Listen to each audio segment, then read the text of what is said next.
Hey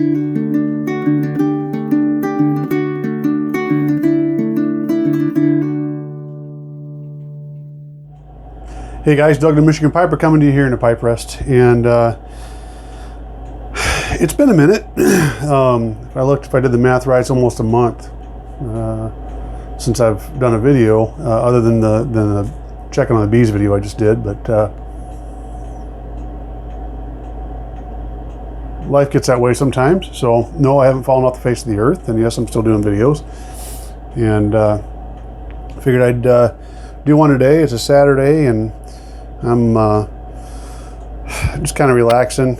Not had a lot of stuff planned, so it's been nice to kind of disconnect over the holidays and kind of extend that through my weekends so far. I'm really trying to work on slowing down a little bit. It's not working, but slowing down a little bit so that I just remember when COVID got here and it was like, oh, it's so nice, nothing's going on, and we can just disconnect and get some work done at the house. And then, as soon as COVID was over, bam, we're right back into life. So making a conscious effort. It's not a New Year's resolution, I don't do those, but just a conscious effort to disconnect a little bit more. Hard part about that is getting lazy, right? So today I am smoking my Dr. Grabois Savoy.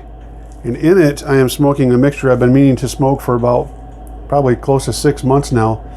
This is a mixture of 50-50 mixture of Velvet and Carter Hall. To me, Velvet can be just a hair bitey, but it's so smooth. I like that characteristic of it. So I figured if I mixed it with some Carter Hall, which I used to like Carter Hall, and now I don't. For some reason, when I smoke Carter Hall, there's no flavor there, which is weird because when I first started, I know your flavors change, your tastes change, but when I first smoked Carter Hall, that was one of the first, especially out of the Cadre blends, I was just like, oh, I really like this. So anyway, I mixed the two, and we're gonna see how it goes. First, I already did my Charlite, and not too bad so far. I'm sure it's gone out by the time I set my camera up and whatnot, but I'll get back to that in a minute. So anyway, yeah, I'm gonna try that out. What's been going on with me? Well, first thing is, I probably can show you this. There's this. I was forging, and we're going on 3 weeks now. I was out in the forge and was trying a new, I showed you guys in one of my last videos, the hairpin that I did. I was trying to do a smaller one because my wife's like, yeah, I like this one. It's just it's a hair too heavy, so it wants to pull out of my hair. And I'm like, okay, cool. That's part of the learning process. And so I did a smaller one where I used a smaller hammer, and instead of swinging the hammer like I was trying to force the hammer down on the steel. And if you don't know anything about blacksmithing, how you swing the hammer is very important. There's a lot of elbow problems and wrist problems in blacksmithing. And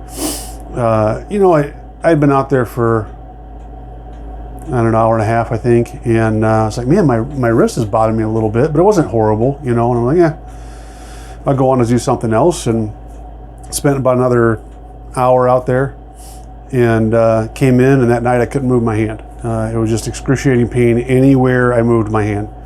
And I'm like, I just screwed myself up, and of course your mind starts racing. It's like, is this a surgery? And did I really damage some tendons? And over the last 3 weeks, it's slowly getting better. So this is probably the last couple of days I'll be wearing the brace. The brace is more now just to remind me not to use it in certain ways, because it doesn't hurt anymore. I can do that. That doesn't hurt or anything. So just lesson learned, and I do a lot of that in the forge. It's like I'll do something wrong or right, and I talk to myself. It happens, but I'll be out there and it's like learning. Something goes wrong, learning. So when it comes to this, learning. But I'm really itching to get back out there. I've got a couple of ideas that I want to do, ideas for napkin wraps and some other things I really want to get out there and start doing. I have my first purchase, by the way. I think I showed you guys the horse head hooks, wall hooks I was making. And there's an app called nextdoor.com. It's sort of like a Facebook, but I don't really care for it as much, but sometimes it helps you know what's going on in your neighborhood. And I threw this stuff on there just to see if I get any bites, and a lady came and bought 5 of them. So it's a really good feeling when you make something and somebody really likes it. That's a good feeling to be able to have that. Even if she didn't buy it, it was just like that, you know, oh, I love these are great. And because to be honest, when she picked them up, I'm like, she's gonna look at them and be like, oh, it's not what I thought it was. But she looked at them and she was like, I'd buy all of them if I could. And so that was awesome, you know, it just gives you a good feeling. So what else is going on? Let me get relit here.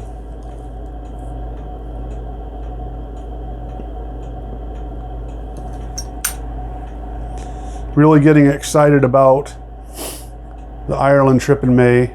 Trying to figure out what I got to do to prepare for that. One of the things that I need to do is figure out the lighter situation. Because I want to take a lighter, but I got to look at TSA's website. And I'll probably have to look at TSA's website just prior to going because you know, stuff changes. But I have, and you guys, when you saw my Zippo, I think it was Zippo or a lighter review I did, you saw my little Zippo Slim. I love this thing. My wife bought this for me 25 years ago. And I absolutely love this little Zippo Slim. It's perfect for pipes. Doesn't have the pipe insert in it.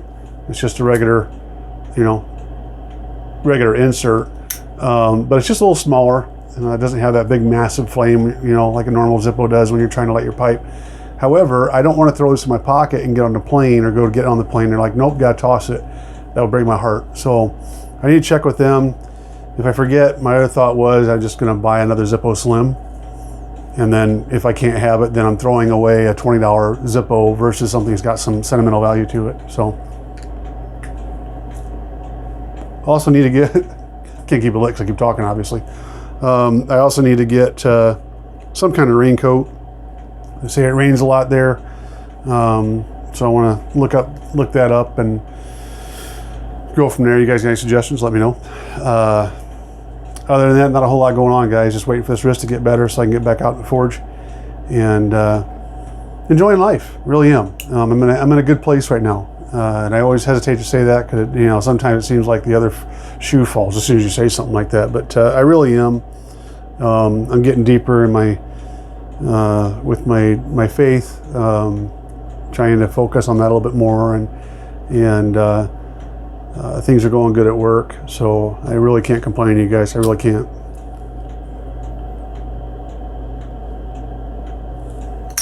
I will say,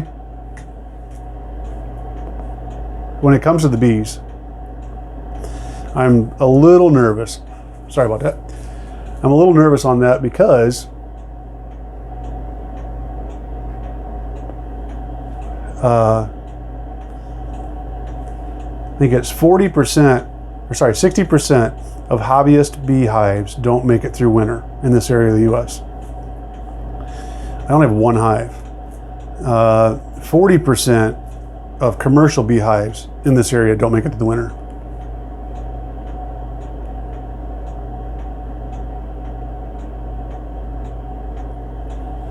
And mainly that's because commercial beekeepers are more vigilant about like mite control. There's pests I think I talked about before, little mites that get on the bees and cause all kind of havoc. So I'm kind of nervous about it. Like I said in my last video, when I was checking on them, you know, I can tell that they're still alive in there. Thought about borrowing the thermal imager camera from the fire department just to hit the hive real quick and see if I see heat signatures in there. But I'm hoping that they winter well because I really like this hive. They got a little more aggressive towards the end of the year, but all hives do because they're protecting what they're storing up for the winter. But most of the year they're very docile. The queen laid tremendously well. So you can do what's called splits. So what I want to do in the spring, if they make it, if they get big enough, you got to do something with them, or they're going to do what's called swarming, and most of the bees will leave, and then you're in trouble. So I want to do a split, which basically is you split them yourself, and then you have two hives out of the one hive. You can actually encourage them through different ways to lay egg of a new queen, and they'll grow their own queen. It's pretty cool process, but there's different ways to do that. So I'm hoping this spring, if they make it through, I can have 2 hives out of this 1 hive, because I really like the, and the way it works, you guys, is that the queen kind of dictates everything. So if you have a certain queen, you're gonna have a really mean hive. Well, this is a really docile hive, so I want to keep this queen alive and have her lay, keep those genes, you know, have her lay another queen egg, so that we can get rolling with that. So we'll see. But guys, that's my update. I hope to do some more videos. My apologies for slacking off, but like I said, life happens. So on my parting notes, I can say that this isn't too bad. I don't know that it's something I would have every day.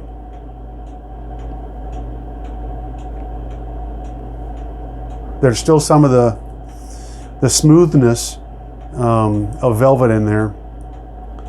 It's kind of, if I had to describe it, it's like velvet with an earthy tone, more earthy tone.